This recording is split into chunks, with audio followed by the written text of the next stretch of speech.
দুইটা পরিস্থিতি হবে। এই যে সামনে আমাদের নির্বাচন, একদল পাস করবে আর একদল ফেল করবে। ঠিক কাল কিয়ামতের মাঠে এক শ্রেণীর মানুষ জান্নাতে হবে আর এক শ্রেণীর মানুষ জাহান্নামে হবে। এ মুসলমান বন্ধুরে আমার, আল্লাহ রাব্বুল আলামিন সূরা হাক্কার মধ্যে বলেছেন, যারা বাম হাতে যাদের আমলনামাগুলো চলে যাবে তারা ঠিক বেঈমান। বাম হাতে আমলনামা আসার কারণে এটা তারা নিশ্চিত হয়ে যাবে যে আমরা জাহান্নামী। এই মুসলমান, জাহান্নামের কঠিন আযাব কিন্তু আমি নিজেও সহ্য করতে পারবো না, আপনারাও পারবেন না। এই মুসলমান বন্ধুরে আমার, আজকে মন চাইলেই নামাজ পড়ি, মন চাইলেই পড়ি না, মন চাইলেই ইবাদত করি আর মন চাইলেই ছেড়ে দেই। ওই দিন আমরা বুঝবো একবার সুবহানাল্লাহ বলার কত দাম।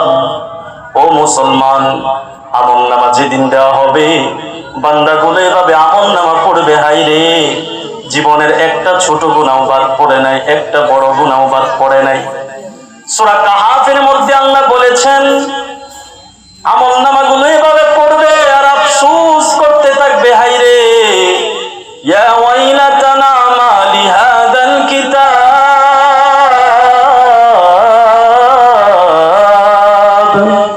হায় আফসোস, আজ আমাদের অবস্থাটা কি হবে।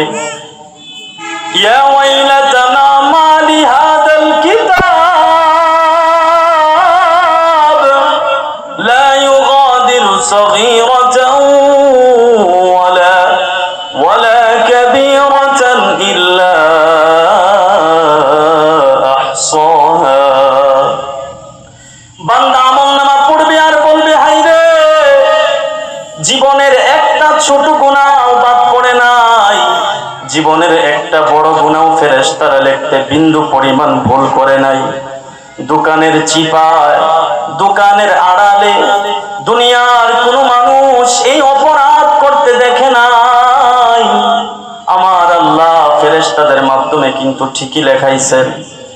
মুসলমান বন্ধুরে আমার, কিয়ামতের মাঠে একদল মানুষ ডান হাতে আমলনামা পাবে। ওই মানুষগুলোর কোনো চিন্তা নাই। আল্লাহ রাব্বুল আলামিন কোরআন শরীফের মধ্যে বলেন, ওয়া আম্মা মান উতিয়া কিতাবাহু বিয়ামিনি ফাসাউফা ইউহাসাবু হিসাবান ইয়াসীরা। যারা ডান হাতে আমলনামা পাবে তাদের হিসাব সুন্দর, সহজ সরল ভাবে, কোনো চিন্তা নাই, কোনো টেনশন নাই।